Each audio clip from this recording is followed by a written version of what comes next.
Nah itu dulu saya awal masuk kerja, saya Kernetbis. Jadi perusahaan yang sorry. dulu saya kerja itu butuh Kernetbis untuk antar jemput karyawan gitu lah. Jadi saya waktu itu masuk sebagai Kernetbus yang datangnya harus lebih awal dan pulangnya harus lebih akhir daripada karyawan kan. Waktu itu gajinya kalau nggak salah 50.000 deh satu hari.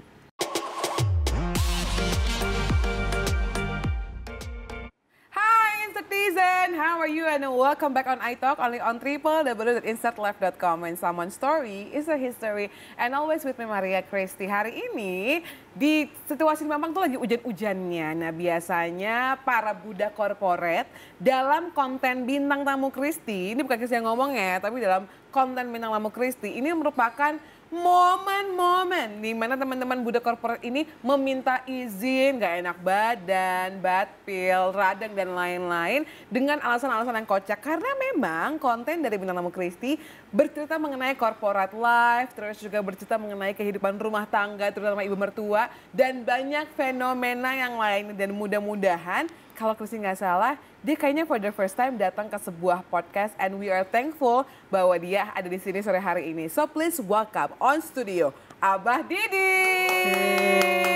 Welcome. Abah Didi. First thing first, thank you so much sudah mau memberikan waktunya, ya kan setengah hari izin ya katanya ya?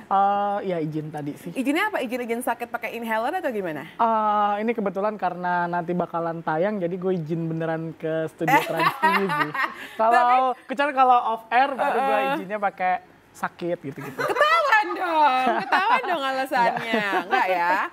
Oke, Didi Abah Didi aka Yudi Santoso. Ya. Nah kalau misalnya mungkin Insertizen ini percaya nggak percaya bahwa dia adalah opanya TikTokers yang memang membuat konten dengan julid-julid tapi dengan filter kakek-kakek dan ternyata aslinya belum kakek-kakek gitu ya. Coba kita lihat dulu, ini adalah beberapa kompilasi atau mungkin artikel mengenai konten seorang Abah Didi. Ini loh, ini sistem inspirasi di balik konten TikToker Abah Didi, sinetron azab hingga Gen Z gitu ya. Jadi memang kalau misalnya kamu lihat di FYP kamu tuh ada opa-opa yang seperti ini aslinya masih muda. Umur berapa sih, Dik? Umur 36 sih, baru kemarin. 36, berarti masih awal tahun? Masih 2 minggu yang lalu sih. Oh wow, happy birthday by the way, 36 tahun. Dan kenapa lo itu setiap kontennya harus pakai filter opa-opa ini? Atau kayak H nama filternya ya? Filter abah-abah. Jadi emang dari awal kan konsepnya bikin abah-abah yang ngeselin gitu loh. Dan kebetulan waktu itu pertama kali viralnya itu karena pakai filter itu gitu. Jadi karena kayak udah melekat ya udah. Jadi gue juga udah coba untuk nggak pakai filter, tapi kayaknya gue ngerasa kurang ya, kayak kurang gitu. Dan yang komen juga, bah mending pakai lagi deh gitu. Oh jadi waktu itu pernah juga banyak bikin sih selalu. konten. Gue beberapa kali juga upload di Instagram gitu tanpa filter. Ini siapa gitu. Oh oke. Nah Abah Didi sendiri umurnya berapa sih? 36 saya. Kok umurnya berapa? Sorry. Nama aslinya, mohon maaf pemirsa. Oh nama aslinya Yudi Santoso sih. Berarti ini benar ya, bukan nama panggung ya? Bukan, kalau nama panggungnya Abah Didi tuh. Kenapa akhirnya lo memilih Abah Didi? Kan Yudi. Didi, terus karena pakai filter tua tuh Abah gitu loh. Abah. Jadi kayak enak aja nyebutnya Abah gitu kan, ya gitu sih. Lo ada ini apa keturunan apa, siapa tau ada Sundanya atau gimana? Nggak ada, saya itu Banjar, Jawa, Bugis. Anak Banjar. Aku juga beberapa teman tuh ada anak Banjar yang membanggakan nasi kuning Banjar yang katanya tidak akan ditemukan di tempat lainnya. Betul. Ya, beda sih, emang nasi kuningnya itu cuman ada kayak di Kalimantan aja gitu, yang pakai bumbu merah khas Banjarmasin. Banjarmasin dan juga lontong oraringnya yang kalau lagi diet kayaknya agak bahaya ya makan lontong oraring itu. Tapi lo itu termasuk seorang yang memang merantau atau memang walaupun keturunan Banjar, lahirnya di Jakarta, besar di Jakarta? Gue merantau sih, ke bawah angin ke Jakarta. So what's the story? Jadi aku mulai dari 2015 ya ke Jakarta. Kebetulan bos saya yang sekarang itu sih yang ngajak. Jadi bos saya itu, saya sebut aja namanya Pak Marcel. Itu dia bos saya dari saya 2008 lulus sekolah. Sekolahnya nih apa? Kuliah atau SMA? Kebetulan saya nggak kuliah. Saya lulus SMA langsung kerja, terus sempat berapa tahun sama beliau 2 tahun. Habis itu saya kerja di tempat lain, dia kerja di tempat lain. Di 2014 kemarin ngobrol terus dia ngajak mau nggak ikut gabung gitu di Surabaya. Kayak sampai sekarang nih, sampai saat ini saya jadi 2014 di Surabaya. Dari 2014 di Surabaya 1 pindah ke tahun, terus Jakartanya. pindah ke Jakarta sampai sekarang. 2015 berarti hampir 9 tahun ya? 9 tahun ya. Nah lo kan memang tinggal di Banjar, terus juga sempat ngalamin di Surabaya, sempat ngalamin di Jakarta sampai sekarang gitu. Tiga kota ini kan beda-beda tuh dengan pace segala macam. Lo gimana? Maaf, saya bukan di Banjar, saya Balikpapan saya. Saya memang Banjar tapi Balikpapan. Oh oke, sorry, berarti keturunan Banjar tapi memang lahir dan tinggalnya tuh di Balikpapan? Iya. Oke, abis itu berarti gue ralat pertanyaannya. Balikpapan, Surabaya, Jakarta. Bener dong walaupun Surabaya cuma setahun. Itu gimana lo menyesuaikannya? Menyesuaikannya itu nggak susah sih, ngikutin aja. Mengalir aja gitu. Oke. Kalau your family itu sekarang berarti di Balikpapan? Di Handil ya, Balikpapan. Nah, Handil nama daerahnya. Keluarganya tuh berapa bersaudara? Papa mama kerjanya apa atau gimana tuh? Jadi saya tuh agak ribet ya. Maksudnya kalau dari mama tuh ada dua saudara. Siapa tahu kan kayak aus kan. Nah, nggak apa. Kayak mungkin kalau bintang tamu kita itu tuh butuh minum. Ini juga membuktikan bahwa air kita tuh nggak gimmick ya. Bener kan? Iya, minum dulu nggak sih gitu ya. Minum dulu nggak sih, biar chill aja ya kan. Makasih ya Mas Nyoto yang selalu memberikan minuman yang membayar untuk bintang tamu aku. Iya. Udah tenang? Udah bisa diuraikan? Udah. Jadi ya gitu, jadi saya ada 2 saudara dari mama, 2 saudara dari bapak gitu. Nah kalau saya tuh tengah-tengah, jadi yang kayak langsung satu mama satu bapak tuh nggak ada. Satu mama ada, satu bapak ada gitu. Oke, mohon maaf. Oke, jadi papa dan mama Dua kanan, dua kiri. Sudah berumah tangga, lalu berjumpa, akhirnya membina rumah tangga. Tapi mereka membawa anak masing-masing atau gimana nih konsepnya? Jadi waktu mama ketemu papa, terus ada saya, terus itu pisah gitu. Terus masing-masing punya, saya punya adik lagi 2 dari mama, 2 dari bapak gitu. Jadi memang lo tuh sebetulnya anak tunggal dari papa dan mama. Ya. Lalu ketika papa dan mama berpisah, ada adik. Papa memiliki keluarga baru, punya 2 anak, betul ya? Mama memiliki keluarga baru, punya 2 anak. Iya. Berarti lo tetap anak pertama dong? Iya, anak pertama. Dari 5 bersaudara dengan 4 adik, masing-masing 2 cowok, 2 cewek gitu. Jadi yang dari bapak tuh 2 cowok, yang dari mama 2 cewek gitu.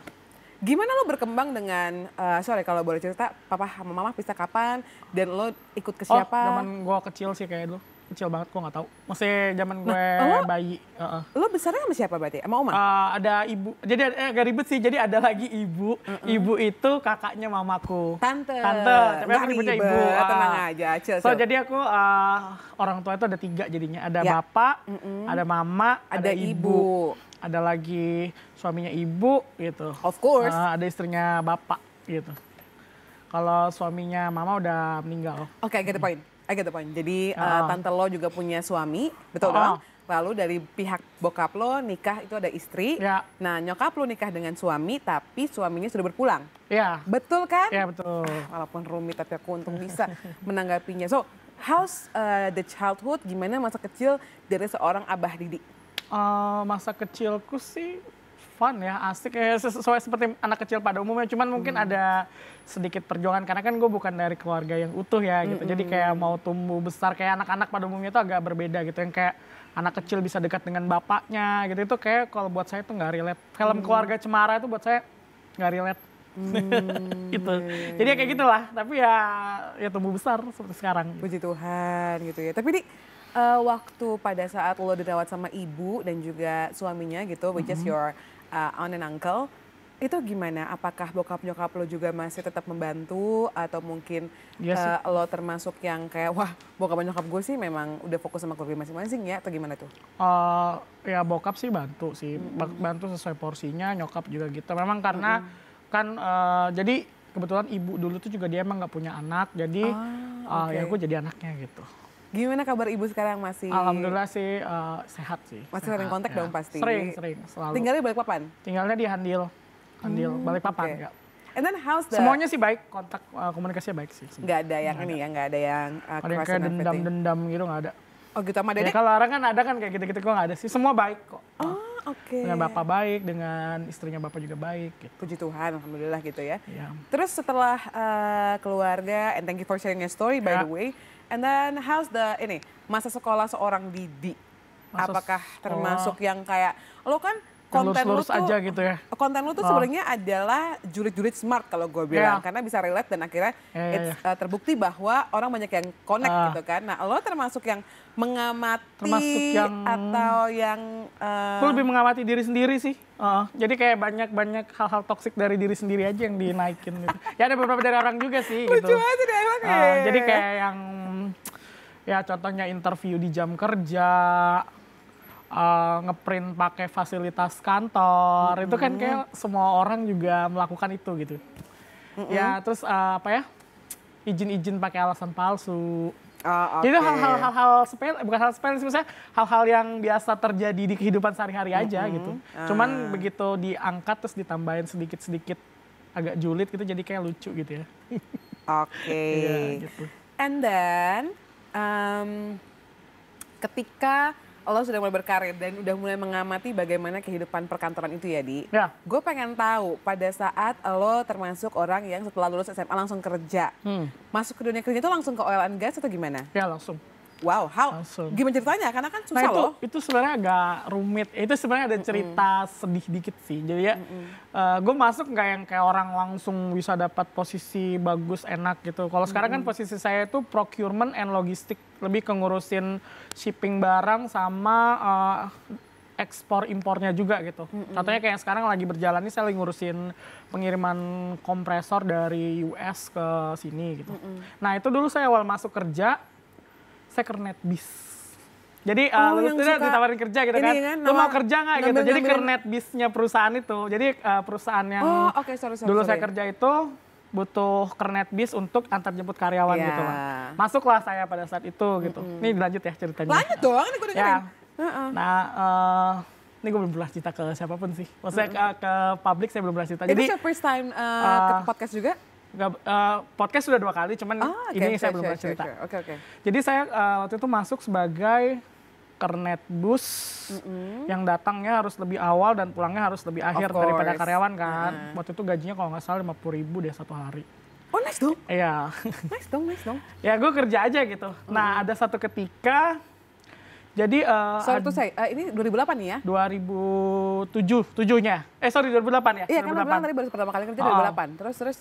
Jadi itu berlangsung kayak 2 bulan apa 3 bulan. Terus waktu itu saya sering ngeliat admin di kantor itu yang ngurusin HRD itu sibuk gitu loh, admin HRD-nya. Jadi dia tuh waktu itu datang kertas, apa kan cewek gitu. Jadi aku kalau sudah selesai jemput orang kan biasa lebih banyak nganggur ya. Betul. Nah gue bantuin dia tuh. Jadi kayak barang datang, gue bantuin ngangkatin gitu. Namanya Mbak Diana dulu. Sering lah aku gitu, akhirnya dikenal kan. Iya. Nah pada saat itu kantor tiba-tiba datang mesin fotokopi tuh.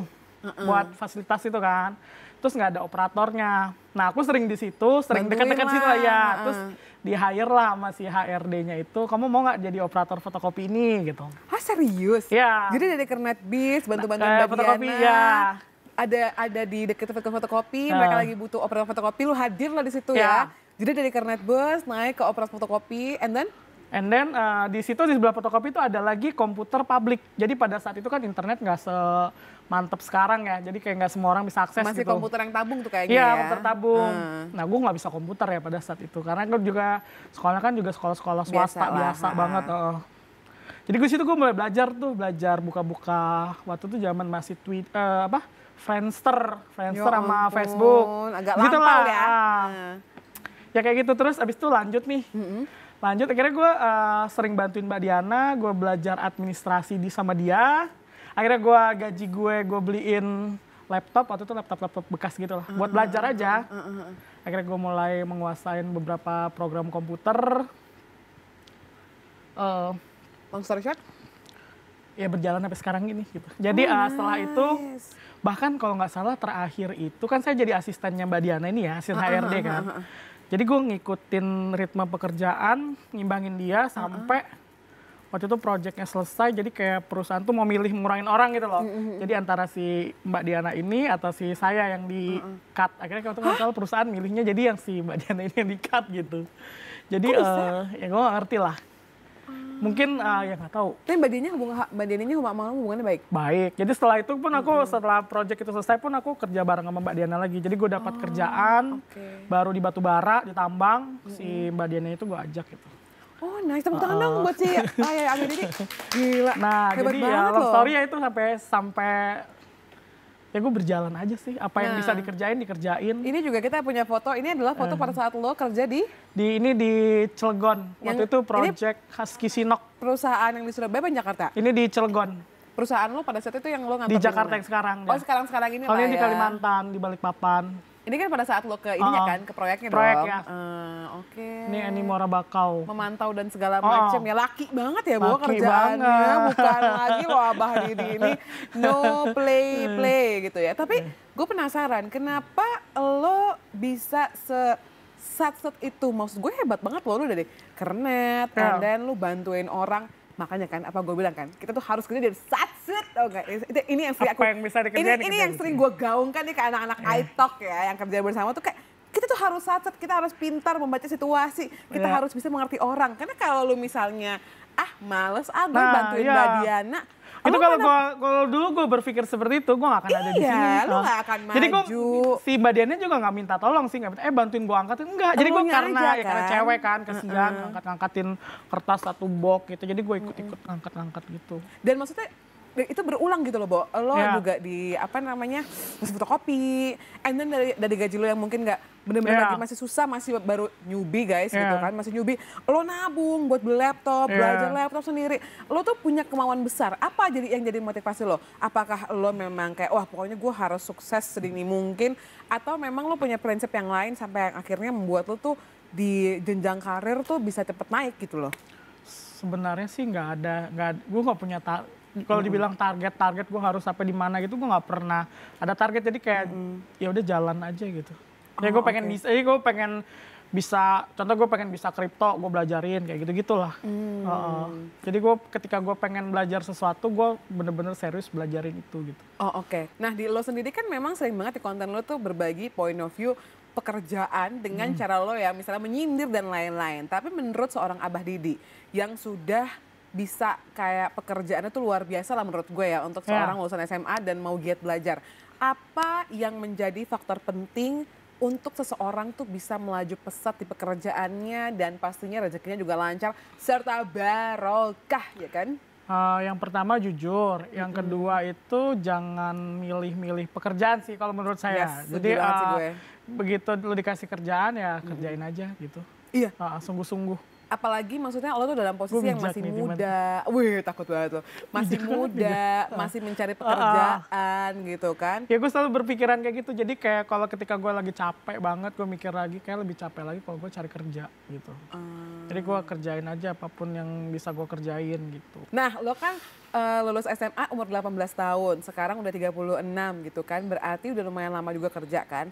Apa drama-drama yang pernah lo alami sepanjang lo bekerja, and sorry to say sebelumnya lo bener-bener mulai dari bawah banget sampai sekarang puji Tuhan lo bisa ada di posisi yang oke banget loh. Bahkan punya pekerjaan juga sebagai seorang content creator Abah Didi gitu kan. Ya itu salah satunya sih juga berkat atasan saya juga sih. Dia tuh bener-bener banyak berbagi, maksudnya berbagi bukan berbagi duit, berbagi hal-hal itu, dia lebih ke berbagi ilmu, cara kerja. Ini gue bukan menjilat atasan ya, tapi memang seperti itu adanya. Nggak usah insecure gitu. Kakak, nggak apa-apa kakak. Jujur bos saya yang sekarang itu dulu bos yang paling saya takutin zaman saya kerja gitu. Pak Marcel ini? Iya Pak Marcel ini, karena dulu awal-awal tuh ya mungkin dia masih muda juga kan, orangnya rada kaku gitu. Tapi begitu sekarang tuh jadi beda lah pokoknya. Nah gue banyak belajar dari dia sih, dia juga banyak kasih pelajaran lah pokoknya. Gitu. Tapi lo tetap pernah terjebak dalam drama-drama kantor nggak? Misalnya, sorry, lo lanjut S1 nggak, Dik? Enggak. Nah,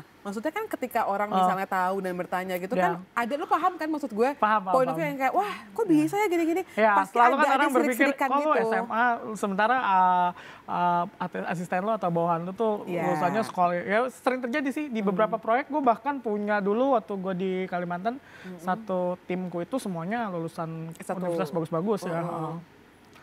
Ya sekarang sih mereka juga udah bagus-bagus kerjaannya gitu. Nah, tapi gue kadang-kadang gue suka minder, tapi gue pikir ayo udahlah gitu, jalan aja gitu.